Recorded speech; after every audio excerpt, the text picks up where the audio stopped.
السلام عليكم ورحمة الله وبركاته. بسم الله الرحمن الرحيم. الحمد لله والصلاة والسلام على رسول الله أما بعد.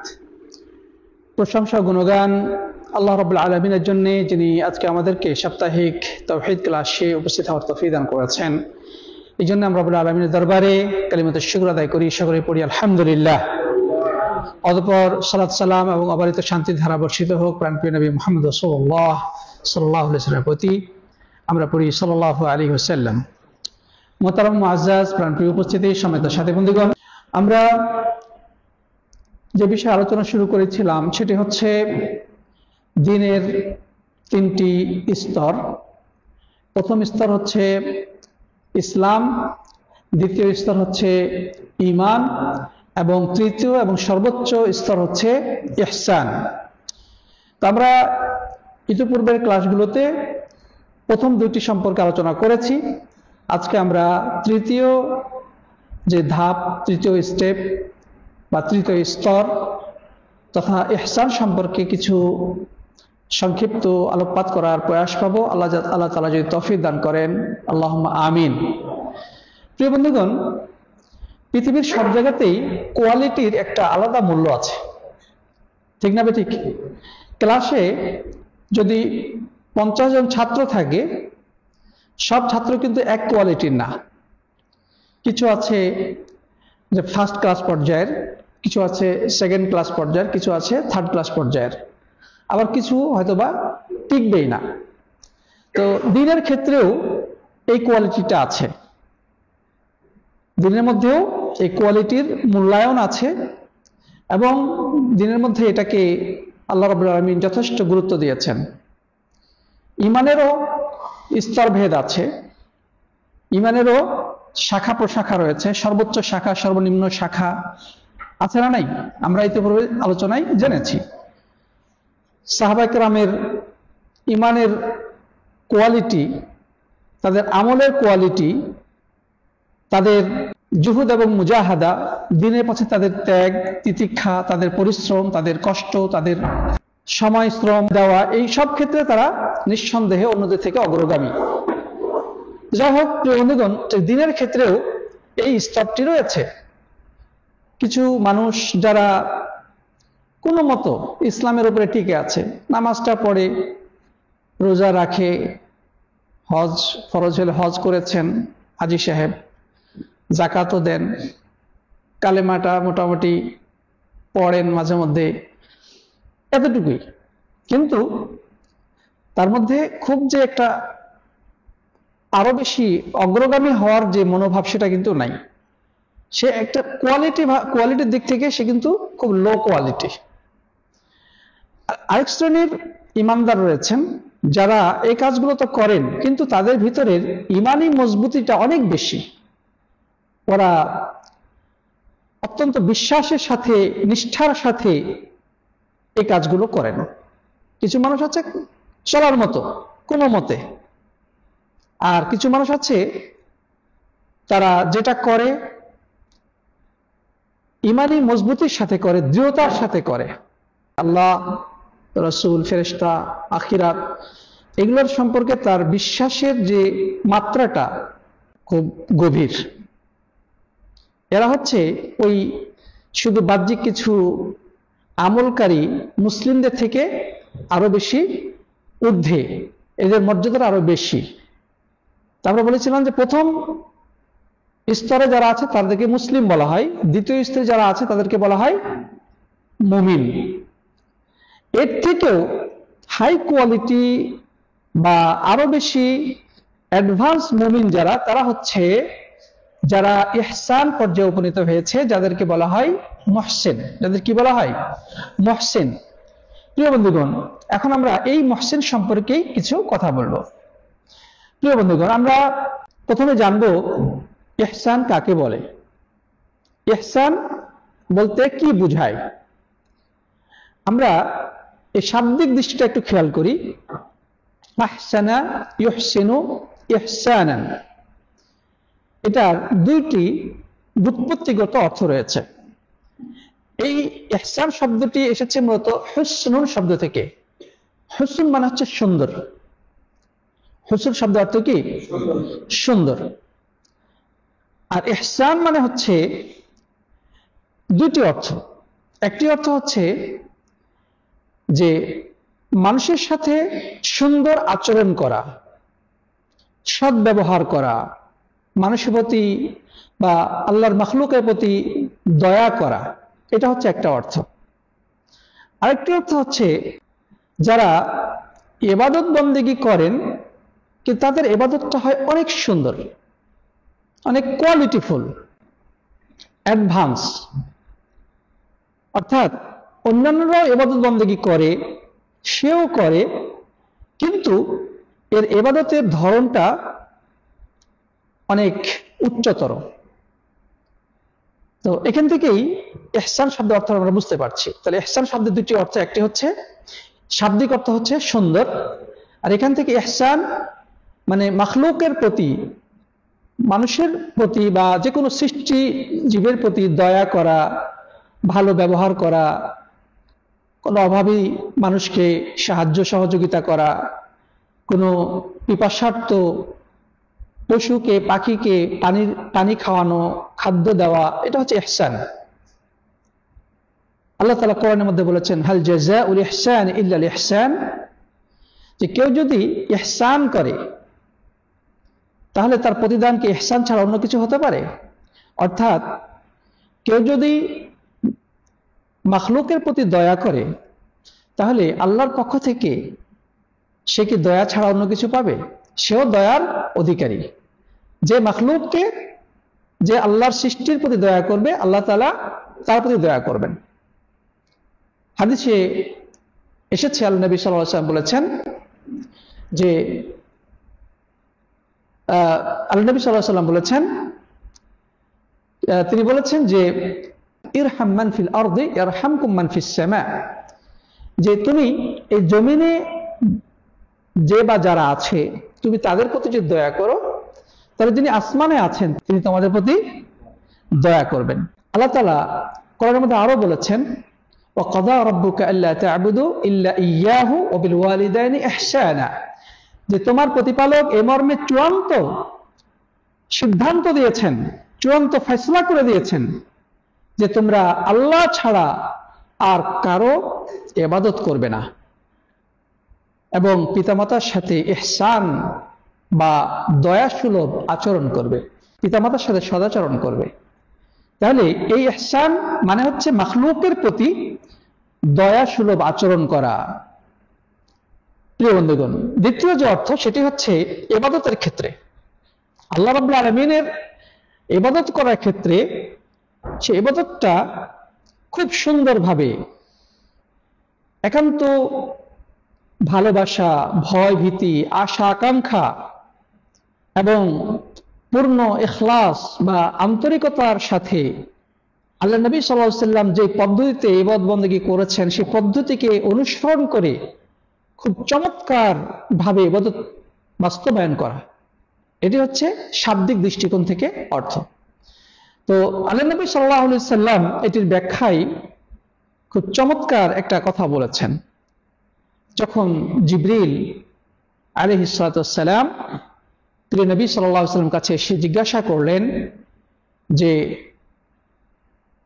মাল ইহসান, ইহসান কি জিনিস, তখন প্রিয় নবী সাল্লাল্লাহু আলাইহি ওয়াসাল্লাম সে ইহসানের বাস্তবিক প্রয়োগের পদ্ধতিটা বলে দিয়েছেন যে ইহসান হলো আন তা'বুদাল্লাহা কাআন্নাকা তারাহ ফাইন লাম তাকুন তারাহু ফাইন্নাহু ইয়ারাক, যে তুমি যখন ইবাদত করবে তখন তোমার ভিতরে এই চিন্তা এবং মানসিকতা থাকতে হবে যে তুমি যেন স্বয়ং আল্লাহকে দেখতে পাচ্ছ, তুমি স্বয়ং আল্লাহ তাআলাকে দেখতে পাচ্ছ, অথবা তুমি এই চিন্তা করবে বা তোমার মধ্যে এই মানসিকতা থাকবে যে আল্লাহ তোমাকে দেখতে পাচ্ছে।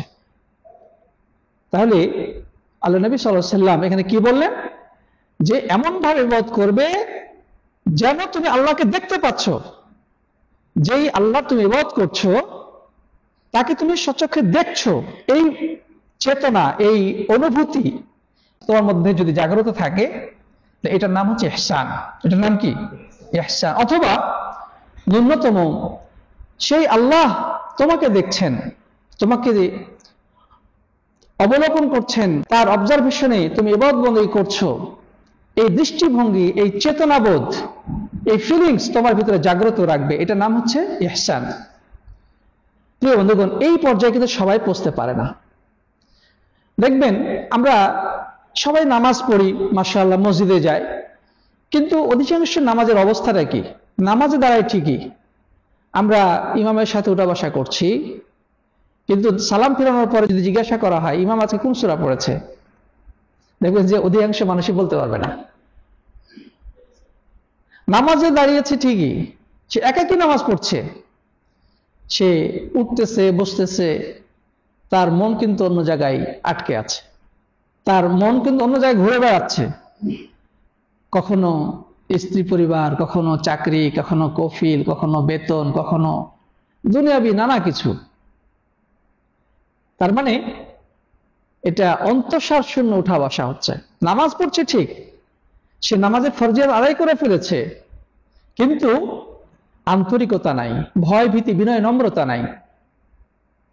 সে কিন্তু গুনাহ থেকে বেঁচে যাচ্ছে, ফরজ আদায় করে ফেলতেছে, কিন্তু যে কোয়ালিটিতে নামাজটা পড়ার দরকার ছিল সেটা কিন্তু নাই। এই জিনিসটা কিন্তু আসলে সব জায়গাতেই আছে। দুনিয়াবি যে কোনো চাকরির ক্ষেত্রেও আপনি দেখবেন, সেটা শিক্ষকতা হতে পারে, সেটা সরকারি কোনো জব হতে পারে, অথবা কৃষি ক্ষেত্রে হতে পারে, ব্যবসা বাণিজ্য, যে কোনো ক্ষেত্রে কিন্তু এই জিনিসটা লক্ষণীয়। একটা মানুষ চাকরি করতেছে, প্রতিদিন ডিউটিতে যাচ্ছে আসছে, কিন্তু কাজের মধ্যে যে ভালোবাসা থাকা দরকার, যে আন্তরিকতা এবং একনিষ্ঠ থাকার দরকার, যে সততা এবং সত্যবাদী থাকার দরকার, সেটা কিন্তু নাই। হ্যাঁ, যাচ্ছে আসতেছে, ডিউটিতে হাজিরা দিচ্ছে, বের হচ্ছে, মাস শেষে বেতন পাচ্ছে, কিন্তু সে আন্তরিকভাবে ভালোবাসা নিয়ে কিন্তু কাজটা করতেছে না। এরকম আছে না নাই?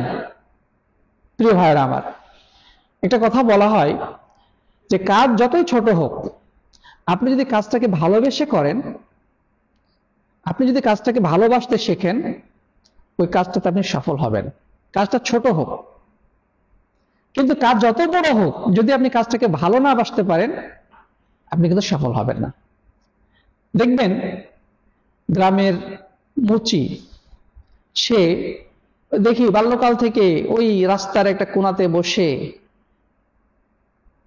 জুতা সেলাই করে, জুতাতে রং করে, ওই পূর্বপুরুষ থেকে চলে আসতেছে, ওভাবেই চলে আসতেছে, ছোটকাল থেকে দেখে আসতেছে, এখন পর্যন্ত ওভাবে আছে। আসলে সে কাজটাকে ভালোবেসেছে বলেই, সে এর মধ্যে সুখ খুঁজে পেয়েছে, ওটাই তার কাছে অনেক ভালোবাসার একটা জায়গা, ভালোবাসা একটা জিনিস। তো যদি সেটাকে ভালো না বাসতে পারতো, কিন্তু সে কন্টিনিউ করতে পারতো না। ঘৃণা এবং বিরক্তি নিয়ে কোনো কাজ করা সম্ভব নয়। তো ইবাদতের ক্ষেত্রে বিষয়টা এরকম, আপনি যখন ইবাদত করবেন, আল্লাহকে ভালোবেসে করবেন, ইবাদতটাকে ভালোবেসে করবেন, আল্লাহর কাছে আশা আকাঙ্ক্ষা নিয়ে করবেন, ভয় ভীতি অন্তরে জাগ্রত রেখে করবেন, তাহলে প্রকৃতপক্ষে এই ইবাদতটা কার্যকর হবে। আর আপনি যদি মনে করেন যে নামাজ পড়তে ইচ্ছা করে না, আল্লাহ চাপাই দিচ্ছে, নামাজ না থাকলে একটা আরামে ঘুমাইতে পারতাম, তার মানে আপনি নামাজ পড়ছেন ঠিকই, কিন্তু ভিতরটা আপনার নামাজে আগ্রহী না, নামাজটা আপনি চাচ্ছেন না, তাহলে এটা কিন্তু প্রকৃত নামাজের বৈশিষ্ট্য নয়। সে প্রকৃত মুহসিন হতে পারেনি, সম্ভব না। যাই হোক, যে কথা বলছিলাম, যে এই ইহসান পর্যায়ে উপনীত হওয়া, এটা কিন্তু সাধারণ মানুষের বৈশিষ্ট্য নয়, এটি হচ্ছে আল্লাহর ওলিয়া উলিয়া, সালেহীন, শুহাদা, তাদের বৈশিষ্ট্য। যুদ্ধের ময়দানে সাহাবায়ে কেরাম শত্রু বাহিনীর সামনে নিজেদের বুক পেতে দিয়েছেন, তারা নির্ভীকভাবে যুদ্ধের ময়দানে যুদ্ধ করেছেন, কারণ তারা দেখতে পাচ্ছেন যে এই যুদ্ধে যদি আমি বিজয়ী হই, তাহলে এটা যেমন আল্লাহর অনুগ্রহ, আমি যদি মৃত্যুবরণ করি সরাসরি আমার জন্য জান্নাত। সুবহানাল্লাহ। কারণ তাদের বিশ্বাসটা এই পর্যায়ে উপনীত হয়েছে যে আল্লাহ তাআলা আমাকে দেখছেন, আল্লাহ আদেশ করছেন, আমি তার আদেশকে ফলো করছি। প্রিয় ভাইরা আমার, এই কারণেই এই কোয়ালিটি যখন মানুষ পৌঁছবে, তখন দুনিয়ার দুঃখ, কষ্ট, হতাশা এগুলো কোনো কিছু তাকে স্পর্শ করবে না। সে হতদরিদ্র হলেও, সে অসুস্থ হলেও, নানা ধরনের সমস্যা, ডিপ্রেশনে থাকলেও আল্লাহ রাব্বুল আলামিন ইবাদতের ক্ষেত্রে আপোষহীন। এই সব কিছুকে ফেলে দিয়ে সে আগে নামাজটা পড়ে আসবে। অথচ তার জীবনে অনেক সমস্যা আছে, কারণ সে দৃঢ়ভাবে হৃদয়ের গহীনে এই বিশ্বাসটাকে প্রতিষ্ঠা করতে সক্ষম হয়েছে যে স্বয়ং আল্লাহ আদেশ করেছেন, তিনি আমাকে দেখছেন আমি নামাজ পড়ছি কিনা, আমি আল্লাহ ইবাদত করছি কিনা। আপনার কোম্পানির পরিচালক উনি যদি সরাসরি আপনার কোনো কাজের অর্ডার দিয়ে উনি নিজে এসে তদারকি করেন, মনিটরিং করেন, নিঃসন্দেহে আপনি কাজের মধ্যে ঢিলামি করবেন না। সে হয়তো দূরে আছে, বর্তমান যুগে সিসি ক্যামেরার মাধ্যমে মনিটরিং করা সম্ভব। আপনার বস বলল কাজ করো, আমি কিন্তু দেখছি, বস কিন্তু এখানে নাই, আমেরিকাতে অথবা অন্য কোনো দেশে আছে, সে দেখতে পাচ্ছে। সামনে উপস্থিত থাকলে তো আপনি অবশ্যই সেখানে ঢিলামি করার বা কাজের মধ্যে ফাঁকিবাজি করা কোনো মাথায় চিন্তাই আসবে না। আর যদি সে এখানে না থাকে এবং সে যদি বলে যে আমি তোমাকে দেখছি, বর্তমানে এই ক্লোজ সার্কিট ক্যামেরার যুগে সেটা সম্ভব। ইন্টারনেটের মাধ্যমে পৃথিবীর এক প্রান্ত থেকে আরেক প্রান্তের মনিটরিং করা সম্ভব, ঠিক না বেঠিক? যে তুমি কি করছো আমি কিন্তু সব দেখছি, নিঃসন্দেহে আপনি বাটপারি করবেন না এখানে। প্রিয় ভাইরা আমার, তো রব্বুল আলামিন সাত আসমান থেকে আমাদেরকে মনিটরিং করছেন, পর্যবেক্ষণ করছেন, তার দৃষ্টির সীমার বাইরে কেউ নাই। রাতের আধার দিনের আলো যার কাছে সমান, কোনো পার্টিশন, কোনো প্রতিবন্ধকতা যার দৃষ্টির সামনে বাধা সৃষ্টি করতে পারে না, যিনি সাগরের অতল তলে একটি পাথরের উপরে যদি একটা পিপিলিকা হেঁটে যায়, সেই পিপিলিকার পদধ্বনি যিনি সাত আসমান থেকে শুনতে পান, আমার প্রত্যেকটি শব্দ, প্রত্যেকটি হৃদয়ের স্পন্দন সবকিছু যিনি শুনতে পান, যার নিয়ন্ত্রণে আমি রয়েছি, তাহলে তার কথা যদি আমাদের হৃদয় পরে জাগ্রত থাকে, তাহলে আসলে গুনাহ কাতা করার সম্ভাবনা খুবই কমে যায়, গুনাহ করার সম্ভাবনা খুবই কমে যায়। আর ইবাদতটা হবে খুবই আন্তরিকতাপূর্ণ। এটাই হচ্ছে ইহসান। এটাই কি ইহসান? যুগে যুগে যারা আল্লাহ প্রিয় ভাজন হতে পেরেছেন তারা মূলত এই পর্যায়ে গিয়ে পৌঁছেছেন। আর নাহলে সবাই গড়পড়তা মুসলমান, গরু খাওয়া মুসলমান, ঠিক না বেটি? তাহলে গরু খাওয়া মুসলমান আর আল্লাহর প্রিয় ভাজন মুসলিম ইমানদার, তাদের ডিফারেন্স আছে না নাই? অবশ্যই আছে। যাই হোক, তো প্রিয় বন্ধুগণ, আল্লাহ তাআলা এদের মর্যাদা সম্পর্কে সূরা বাকারার 177 নম্বর আয়াতে ইরশাদ করেছেন যে যারা এই ইহসান পর্যায়ে উপনীত হয়েছে তাদের মর্যাদা কি? আল্লাহ বলছেন, ইন্নাল্লাহা মাআল্লাযীনা তাকাউ ওয়াল্লাযীনা হুম মুহসিনুন, যে আল্লাহ তাআলা ওই সকল লোকদের সাথে রয়েছেন যারা আল্লাহকে ভয় করে এবং যারা মুহসিন, যারা ইহসান পর্যায়ে উপনীত হয়েছে। অর্থাৎ এমন ভাবে তারা নেক আমলগুলো করে, সৎ আমলগুলো এমন ভাবে সম্পাদন করে যে তারা যেন স্বয়ং আল্লাহকে দেখতে পাচ্ছেন অথবা আল্লাহ তাদেরকে দেখতে পাচ্ছেন। এই অনুভূতি নিয়ে যারা ইবাদত করে আল্লাহ তাদের সাথে রয়েছেন। আল্লাহু আকবার। মানে আল্লাহ তাআলা তাদেরকে সাহায্য করেন, আল্লাহ রাব্বুল আলামিন তাদেরকে ভালো কাজে আরো বেশি তৌফিক দান করেন, শয়তানের ওয়াসওয়াসা থেকে তাদেরকে রক্ষা করেন, পাপ থেকে রক্ষা করেন, তাদের সাথেই রয়েছেন। আল্লাহ তাআলা সূরা কামারের 49 নম্বর আয়াতে ইরশাদ করেছেন, ওয়া তাওয়াক্কাল আলাল আজিজির রহিম আল্লাযী ইয়ারাকা হিনা তাকুম ওয়া তাকাল্লুবাকা ফিস সাজিদিন ইন্নাহু হুয়াস সামিউল আলিম। আল্লাহ তাআলা বলছেন যে তুমি মহাপরাক্রমশালী দয়াময় আল্লাহর উপরে ভরসা রাখো, যিনি তোমাকে দেখেন যখন তুমি নামাজে দাঁড়াও এবং যখন তুমি নামাজের সাথে উঠা বসা করো, রুকু করো, সিজদা করো, তিনি তোমাকে দেখেন। নিশ্চয় তিনি সব কিছু শুনেন এবং সব বিষয়ে পরিপূর্ণভাবে জানেন। প্রিয় ভাইরা আমার, তাহলে এই আয়াত দুটো থেকে যারা এই ইহসান পর্যায়ে উপনীত হয়ে আল্লাহ ইবাদত করে, অর্থাৎ আল্লাহর পর্যবেক্ষণ, তার দৃষ্টিসীমার ভিতরে থেকে যে সে ইবাদত করছে, এই অনুভূতির জাগ্রত রাখে, তাদের মর্যাদা প্রমাণিত হয়। প্রিয় ভাইরা আমার, তো আশা করি আমরা বুঝতে পারলাম যে ইহসান কাকে বলে এবং ইহসানের মর্যাদা কি, এবং এটা কাদের বৈশিষ্ট্য, এটা কাদের বৈশিষ্ট্য, বুঝতে পেরেছি কিনা? প্রিয় বন্ধুগণ, আমরা তিনটি বিষয় নিয়ে আলোচনা করলাম ধারাবাহিকভাবে। একটি হচ্ছে ইসলাম, ইসলাম কাকে বলে, ইসলাম এর রকমগুলো কি কি, দলিল সহকারে আলোচনা করেছি। ঈমান কাকে বলে, ঈমানের রকমগুলো কি কি, সেগুলো দলিল সহকারে আমরা ইতিপূর্বে আলোচনা করেছি। আজকে আমরা জানলাম ইহসান সম্পর্কে, ইহসান কাকে বলে এবং ইহসানের দলিল আমরা জানতে পেরেছি। এরপর যে একটা হাদিস উল্লেখ করেই আমরা এই প্রসঙ্গটা শেষ করতে চাই। যেই হাদিসটিতে মূলত এই তিন প্রকার দিনের যে তিনটি স্তর সবগুলো বর্ণিত হয়েছে। এই হাদিসটি আমরা হয়তোবা আরো আগে বহুবার শুনে থাকতে পারি। সেই হাদিসটি হচ্ছে হাদিসে জিবরিল নামে পরিচিত। হাদিসে জিবরিল মানে জিবরাইল আলাইহিস সালামের হাদিস। এই হাদিসটি অত্যন্ত গুরুত্বপূর্ণ এবং আমাদের সম্মানিত আলেমগণ এই হাদিসটি প্রায় সকল হাদিসের কিতাবেই উল্লেখ করেছেন। মুহাদ্দিসিনে কেরাম এই হাদিসটা প্রায় সকল হাদিসের কিতাবেই উল্লেখ করেছেন, কারণ এই হাদিসের মধ্যে দ্বীনের সবকিছু চলে আসছে। দ্বীনের সবকিছু চলে আসছে। দিন মানে ইসলাম, দিন মানে ঈমান, দিন মানে ইহসান, এর বাইরে তো কোনো কিছু নাই দিন, ঠিক না? ঠিক, এর বাইরে কোনো কিছু আছে? তো এই হাদিসের মধ্যে তিনটেই এসে গেছে। আমরা হাদিসটা আলোচনা করে শেষ করতে চাই। প্রিয় বন্ধুগণ, হাদিসটি বর্ণনা করেছেন রাসূল করিম সাল্লাল্লাহু আলাইহি সাল্লামের সম্মানিত শ্বশুর এবং মুসলিম জাহানের অত্যন্ত প্রতাপশালী শক্তিধর খলিফা, যিনি আবু বকর সিদ্দিক রাদিয়াল্লাহু তাআলা আনহুর পরে খেলাফতের দায়িত্ব গ্রহণ করেছিলেন এবং সুদীর্ঘ প্রায় 10 বছর শাসন করে মুসলিম বিশ্বের সীমানাকে দূর থেকে দূরে বহু দূর পর্যন্ত পৌঁছে দিয়েছিলেন। সেই বিজয়ী মহাবীর শাসক খলিফাতুল মুসলিমিন, খুলাফায়ে রাশেদার অন্তর্ভুক্ত ওমর ইবনুল খাত্তাব রাদিয়াল্লাহু তাআলা আনহু, যার ব্যাপারে নবী আকরাম সাল্লাল্লাহু আলাইহি সাল্লাম বলেছেন যে ওমর, তুমি যে রাস্তা দিয়ে আসো শয়তান ভয়ে ওই রাস্তা দিয়ে আসে না, অন্য রাস্তা দিয়ে সে পার হয়ে যায়। যাই হোক, তো উনি বলছেন যে একবার আমরা রাসূল করিম সাল্লাল্লাহু আলাইহি সাল্লামের সাথে বসেছিলাম। কোথায় এটা? মদিনায়।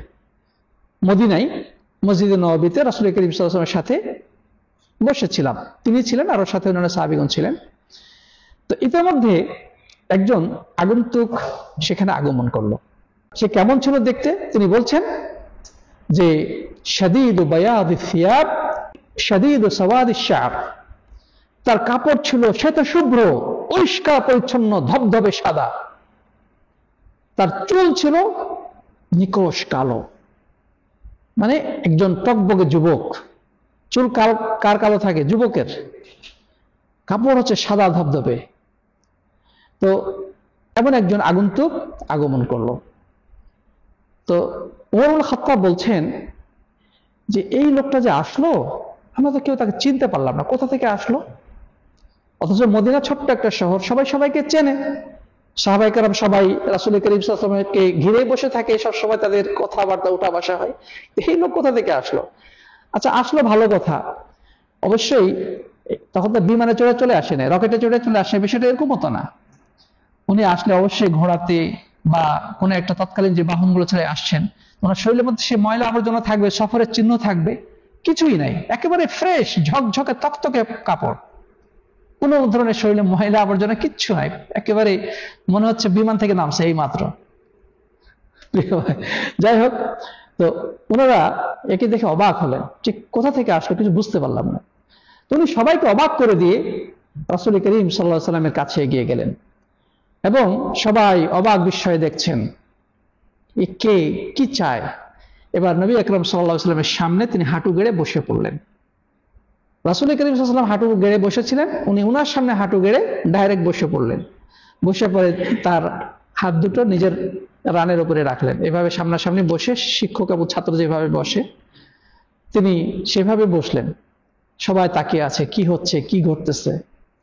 এবার নবী আকরাম সাল্লাল্লাহু আলাইহি ওয়াসাল্লামকে উদ্দেশ্য করে প্রশ্ন করা শুরু করলেন। তিনি বলছেন, ইয়া মুহাম্মদ আখবিরনি আনিল ইসলাম, এই মুহাম্মদ ইসলাম কাকে বলে বলুন। আল্লাহ নবী সাল্লাল্লাহু আলাইহি ওয়াসাল্লাম বললেন, আন তাশহাদা আল্লা ইলাহা ইল্লাল্লাহ ওয়া তুকিমাস সালাহ ওয়া তু'তিজ যাকাহ ওয়া তাসুম রমাদান ওয়া তাহাজ্জুল বাইতা ইন ইসতাতা ইলাইহি সাবিলা। আল্লাহ নবী সাল্লাল্লাহু আলাইহি ওয়াসাল্লাম বললেন যে ইসলাম হচ্ছে তুমি এই কথা সাক্ষ্য দিবে যে আল্লাহ ছাড়া সত্য কোনো উপাস্য নেই আর মুহাম্মদ সাল্লাল্লাহু আলাইহি ওয়াসাল্লাম আল্লাহর রাসূল। তুমি 5 ওয়াক্ত নামাজ পড়বে, তুমি যাকাত দিবে, রমজান মাসে রোজা রাখবে এবং মক্কায় গিয়ে হজ করার যদি সামর্থ্য থাকে তাহলে হজ আদায় করবে।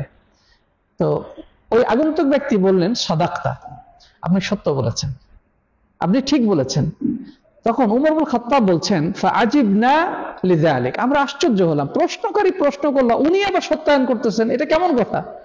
যিনি প্রশ্ন করবেন উনি তো সত্যায়ন করার কথা না, উনি সত্যায়ন করতেছেন, আমরা আশ্চর্য হলাম। যাই হোক, দ্বিতীয় প্রশ্ন করলেন, ইয়া মুহাম্মদ আখবিরনি আল ঈমান, হে মুহাম্মদ ঈমান কাকে বলে আপনি আমাকে জানান, ঈমান কাকে বলে?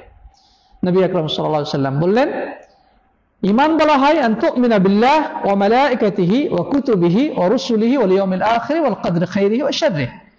ঈমান বলা হয় তুমি বিশ্বাস রাখবে আল্লাহর প্রতি, ফেরেশতা মণ্ডলীর প্রতি, আসমানি কিতাবসমূহের প্রতি, নবী রাসূলদের প্রতি, আখিরাতের প্রতি এবং তকদির বা ভাগ্যের ভালো মন্দের প্রতি।